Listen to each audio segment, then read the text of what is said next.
Hello, I'm Richard Ridge for BroadwayWorld. Laura Michelle Kelly and Jose Llana are taking out Lincoln Center Theater's glorious Tony Award-winning production of Rodgers and Hammerstein's The King and I across the country. And we dropped by the rehearsal room to bring you a sneak peek and to meet the company.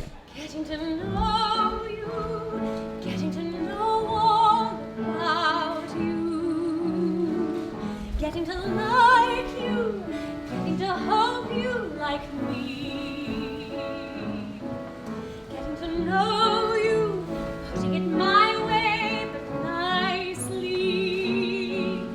You are precisely my cup of tea.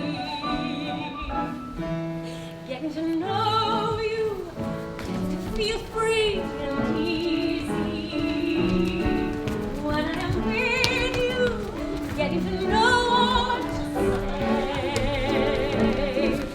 And to know suddenly I'm bright and breezy because of all the different new things I'm learning about you day by day.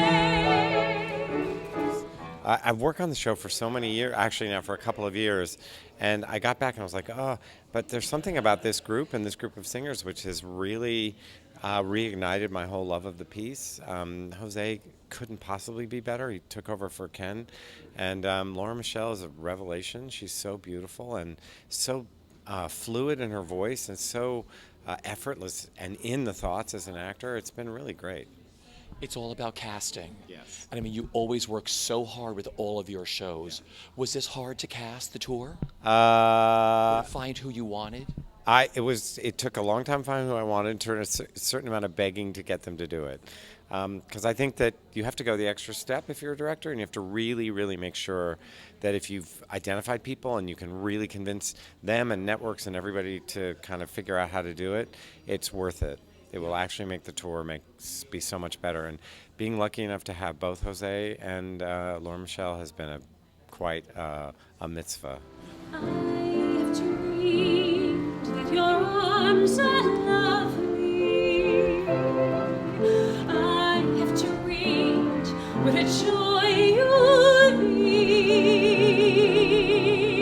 I have dreamed every word you whisper when you're close to me.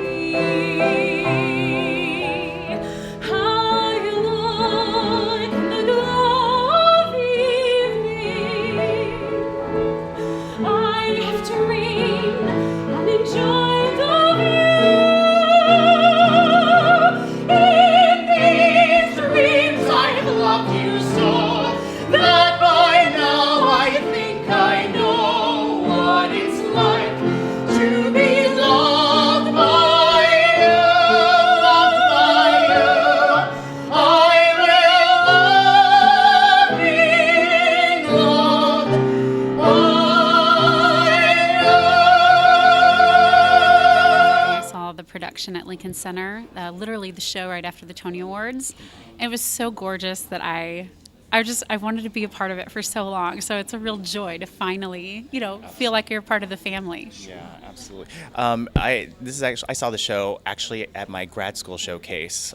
So right out of grad school, it's actually the first thing I got right out of grad school. So it's really been a wonderful experience and kind of like a nice entry back into New York. Yeah, absolutely. Okay, so your audition for Bart, and when you got the call, where were you? Tell me.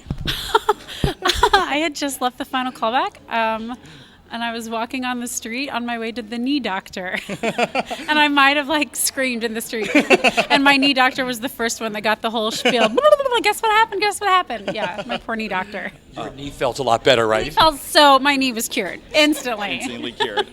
I was at a Thai restaurant. I think I got the call around the same time as you did.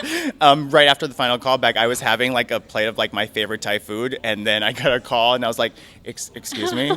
I think my brain short circuited for a minute. I was like, "What?"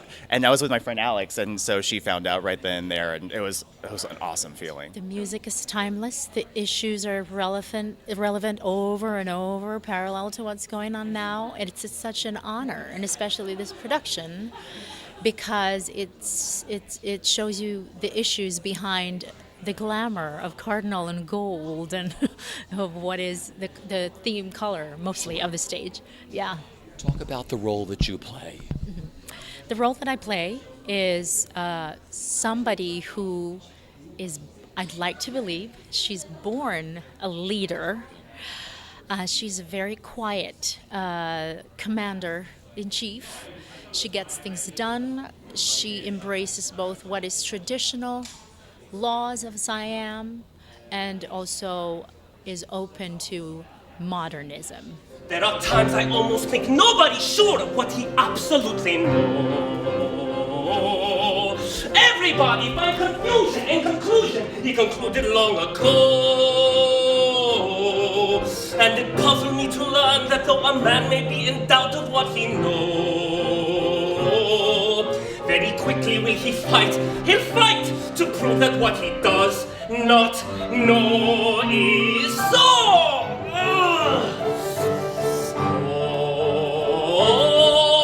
Sometimes I think that people going mad. Sometimes I think that people not so bad. But no matter what I think, I must go on living life. As leader of my kingdom, I must go forth. Be father to my children, and husband to each wife, etc., etc., and so forth. I was here 20 years ago rehearsing my first Broadway show, which was a '96 revival of The King and I was playing Lun Ta in that revival, and I was a freshman in college when I booked that one. So to come back to do this role, first in Lincoln Center and now for the tour, is a beautiful full circle moment, and it's an honor to take this around the country. Yeah. Well, let's talk about doing this at Lincoln Center. You had gone into the Lincoln Center production. What was that like, taking on the role of the king? You know, I mean, I've never felt pressure like that in my life, but I was under such great care with Bart and with the company and with Kelly, but really just the warmth of the company to accept me and welcome their new king. And Ken Watanabe could not have been more generous, and it was literally just like stepping in on a very well-oiled moving train. So it was great. I'm actually very much looking forward to it. I think we have some great cities. We started on the West Coast. Well, we go to Providence first, but we're in San Fran and LA for pretty much the entire holidays. And I have a lot of family and friends in LA. And actually, my family is planning on visiting me in LA for the entire time I'm there. So for the 2 weeks of the holidays that I'm there. So it's going to be really exciting. The first week, I knew this was the right thing to do. I've never been on tour before, so I was a little bit scared of that whole thing. Yeah. But the reason I chose to do it is because this production is so incredible. And if you're going to be part of anything, it's this one. This is the one you want to see and to be part of. I sat in front of Kelly when she won the award, the Tony, on a random twist of fate. I was sitting in front of her when she was announced. Yeah. I feel like a great respect and honor that I'm holding the torch for them. And I want to bring whatever heart they brought to it to the rest of the States. And I didn't even realize until I started working with Bart exactly the depths that all of these different parts of the culture in The King and I you have, and how relevant it is to today, like that fight against tradition and against breaking out of the norm, and how we need to change culture every single day here and now. And that's what Anna's struggle was when she went to Siam. Well, she thought she knew all the answers when she gets to Siam. I know how it feels to have a